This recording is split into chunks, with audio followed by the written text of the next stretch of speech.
everyone. This is Arkady Frekhtman. I'm a New York City personal injury trial attorney. And today I wanted to take a look at this video and comment on it and react to it. So let's take a look. This is a video from ABC Eyewitness News, and it has to do with construction accidents and what they think is going on.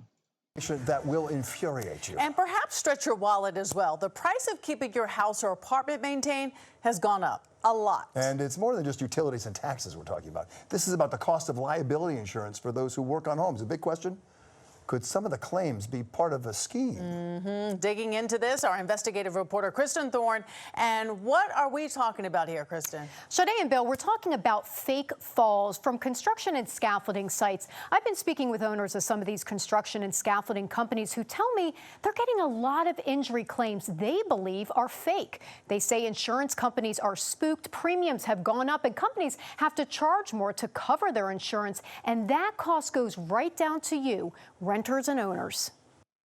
So right away, you could see that this is not an independent piece. This is a piece, a news piece that's being bought by the insurance industry, right? By tort reform, by people who want you to believe something. They want you to believe that construction workers are faking, right? They're liars, cheaters, and frauds. That they would go to work and, know that if they get hurt, they can get paid, so they would fake a fall, like fake a fall off a ladder, fake a fall off a scaffold. Now, sure, that may happen, but it's not like an epidemic. This is not a problem. I don't see construction workers falling on purpose very often. I mean, maybe 1 out of 1,000, 1 out of 1,000,000 may do something crazy like that, but that's not something that is a problem.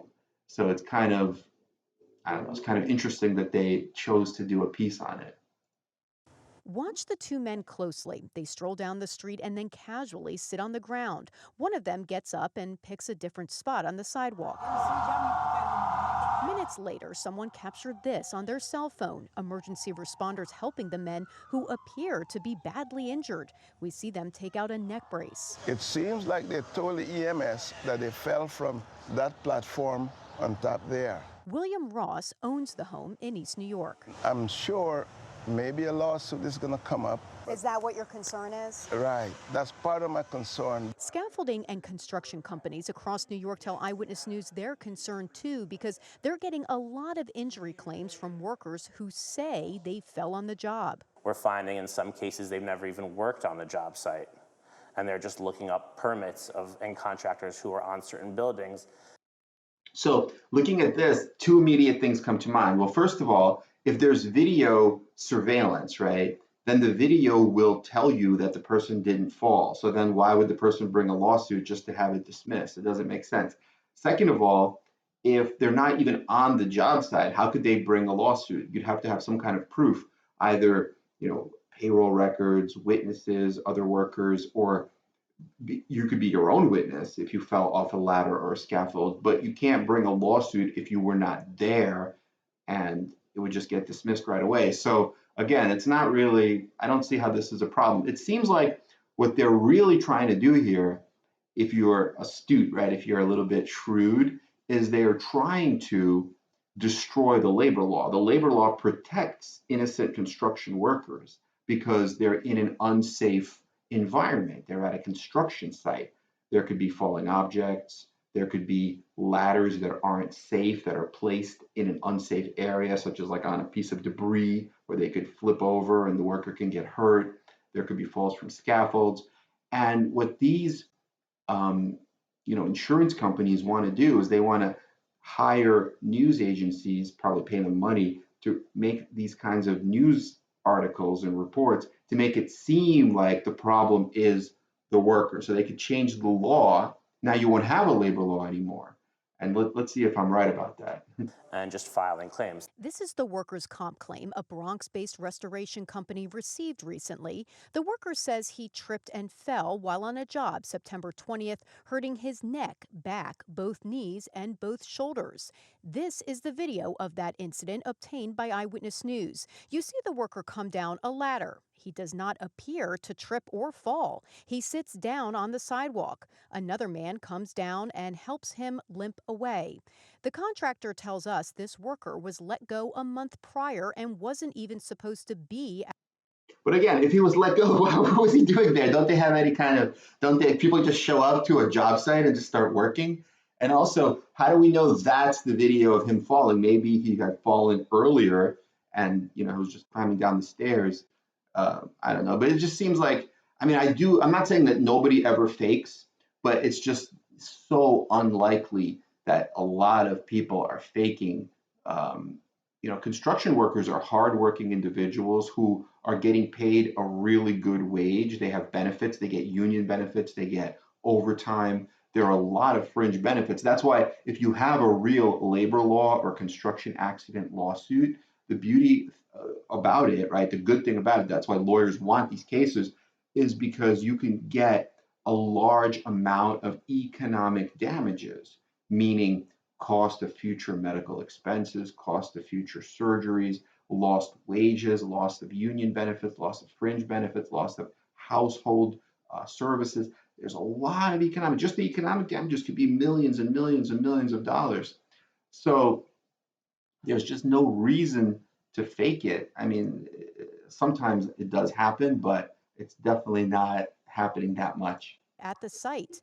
Construction industry insiders believe the bogus claims are happening because of a New York labor law that dates back to the late 19th century. It makes a property owner or construction employer fully liable if a worker falls from any height and is injured. New York is the only state with such a regulation. You guys have jobs in New Jersey and Connecticut, correct? Yes. Do you have these fall issues in New Jersey and Connecticut? We have no falls in New Jersey and Connecticut. Are insurance companies leaving New York because of this law? Yes. The companies that are left are raising their premiums, experts say, in great part because of the fall claims. Stephen Katz owns one of the largest building restoration companies in the city. I used to pay maybe $300,000 a year in liability insurance. Now I pay $2 million. Because our rates go up, we have to charge more. And guess who that cost trickles down to? Apartment owners and renters. It's a silent tax that they don't know about. The executive director of the New York Committee for Occupational Safety and Health told me construction site operators are going after this labor law to try to get off the hook for claims they should be covering. Charlene Obernauer said falls are the leading cause of construction site fatalities, which have spiked in New York. She said if companies believe they did nothing wrong, they'll have their day in court. Yeah, so let us know what you think. But, to me, it just seems like, like I said before, yes, there will be some people that, unfortunately, in anything, right, in a car crash, in a slip and fall, in any type of case, there will be some people that fake. But are fake falls a real problem? Fake falls at construction sites? I don't think so. You have construction workers that are getting paid a really good wage and who are getting all these benefits, and there's just no reason to fake a fall.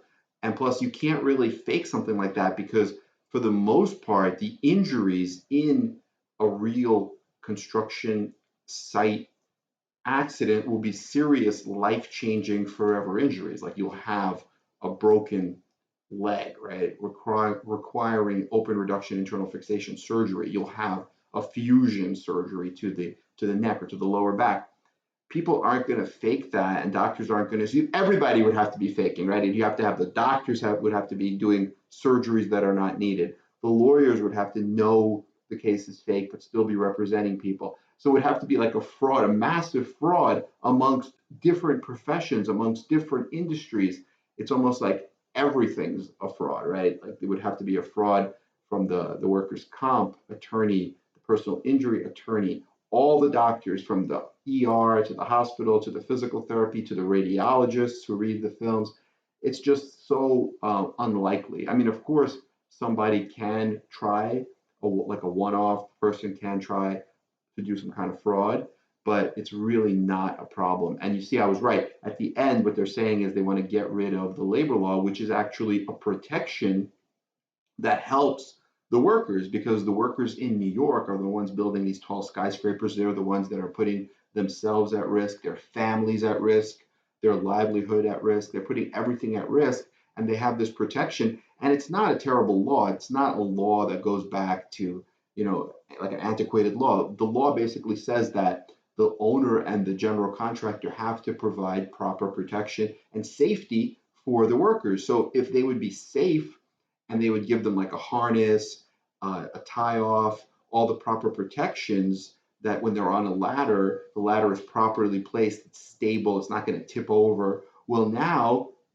there's no issue. It's only when the owner of the job site or the general contractor on the job site makes the choice to be unsafe, to be dangerous, and to put the workers at risk, right? Not to do safety meetings, not to have safety committees, not to spend any money on safety in order to do a faster job at the risk of hurting people, then they become liable. So it's just not a real problem. This is a false problem created to give that spin of tort reform and to make people feel that there's a problem where there really isn't one. But let us know what you think. Please like and subscribe to our channel. We are here for you. We handle a lot of construction accident cases for real victims, innocent victims. And I feel like these are really strong cases. And I feel like the law in New York is actually a good law. That's one of the good laws. So it's just disheartening to see these news outlets, take money from insurance companies. And you see the professor they had there. He was a professor of risk management, meaning he's probably an insurance company crony, not a real professor. So it's just sad to see what's happening. But you have to be smarter. You have to be independent, and the truth will prevail. Okay, everyone. Thank you so much. Please like and subscribe to our channel. We're here for you, and all the